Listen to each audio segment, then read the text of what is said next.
So I've been making this 330 GTC more reliable, and one of the things I wanted to address was the starter. I just wanted to make this car reliable in all conditions and extreme conditions. So this is the solution. Put in a high torque starter. So these starters I've been putting in a bunch of cars. I've put it in my own car.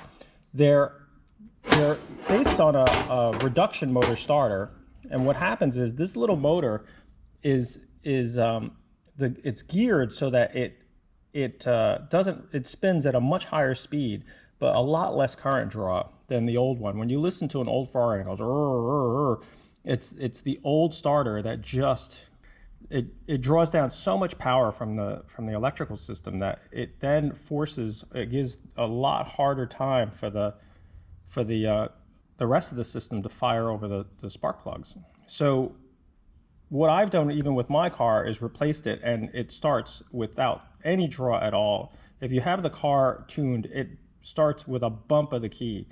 So I want to give this car as much of a fighting chance in starting in all conditions. I've got new coils coming in, and this starter is going to go in. So let me show you what's involved in changing the starter out.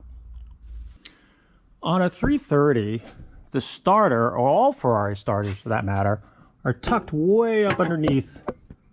Like as in most cars, I guess, the starter is tucked way up underneath the back of the car, and I think you could just see the nose of it peeking back here behind this oil line.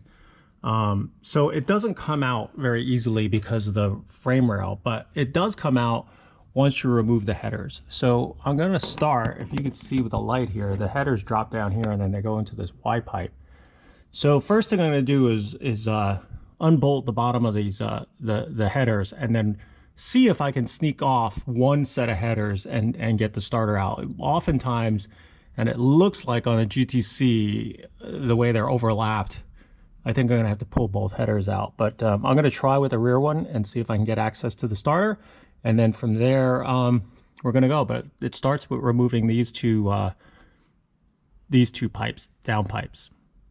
On the top side, with the exhaust shield removed, you can see where the header is. There's a two-piece header, and the rear one is covering the shield, which covers the starter.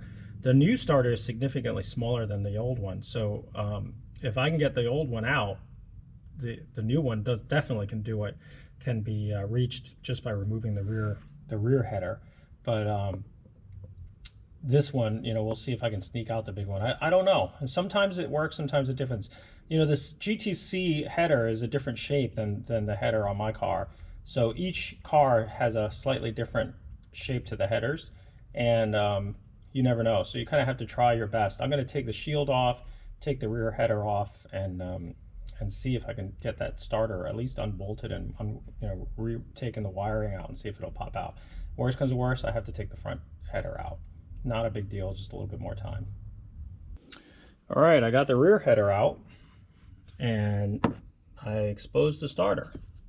So what I'm going to do now is I'm going to try to disconnect the starter connections and then unbolt the starter and see if it'll sneak out. I think it will. I mean, it hits up against the motor mount, but I think I've got enough clearance here that I can pull the starter straight back with just the rear header removed. So here we go. A little tip, just so you know, on the starter bolts, see if I can get you in here, the one down below is easy to get to. The one up top is really tight, and it's actually got really limited access, to the point where the bottom one takes a 19 millimeter. So you just, it's just a regular 19 millimeter box end wrench. But what you have to do with the top one is, the top one, because it's such limited access, it takes a 16 millimeter wrench, but I've had to grind this thing down. This one's been done. I mean, I do this all the time, so I know the exact shape that the wrench needs to be, so it actually fits in that slot. It's 16 millimeters, and then it's ground, so it makes the clearance, because it's got to be a 12 point open end wrench or box end wrench, and it's got to be ground down like that so it makes a clearance, because otherwise there's not enough turn. It's just enough to go and clear the engine block. So I have this wrench in my box just because it's occasionally you'll get one like this. I mean, I think it's like 330s. I don't know if the 250s do, but I know a lot of starters need this special wrench. So just a special wrench that you need to do these starters.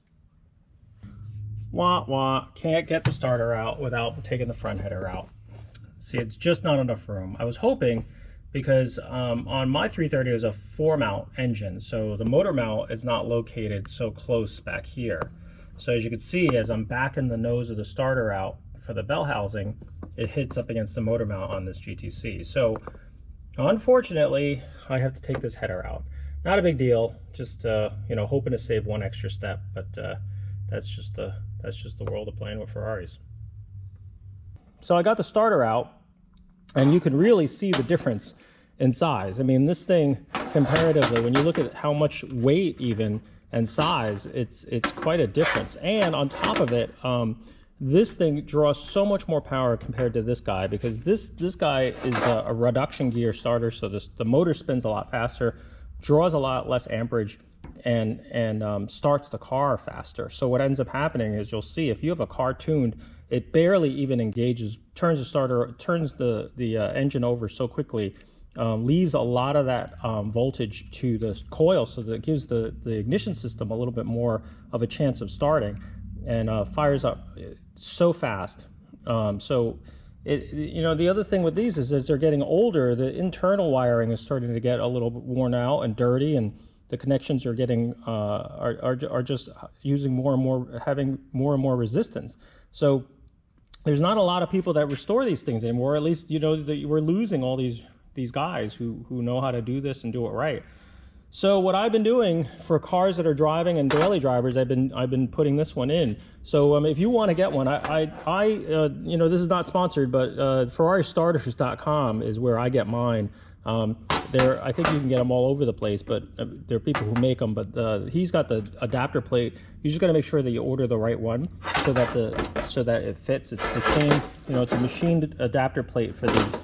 I think these are Japanese style starters, but the plate is identical to the one that's machined for the block on the Ferrari. So you just got to make sure that you get the same one with the same amount of teeth, and you'll be good to go. Okay, starter is in. I got it wired in, mounted. I checked it before I buttoned everything up. Everything's good and tight. Put the wiring back in, you know, just routed it the way it's going to work so it'll stay in place. And let me put the headers back on. Okay, I got the starter in and buttoned up, and I have the ignition on. And I'm going to show you how fast this new starter, see if you can catch it when I hit the button. So I have a little starter switch over here to start it, because I have the ignition on inside, just so that I can show you a bit in here. But let's see if you can catch it. Did you catch that? That's how little jump it took to start this thing. Let's see if you can catch that again. Ready?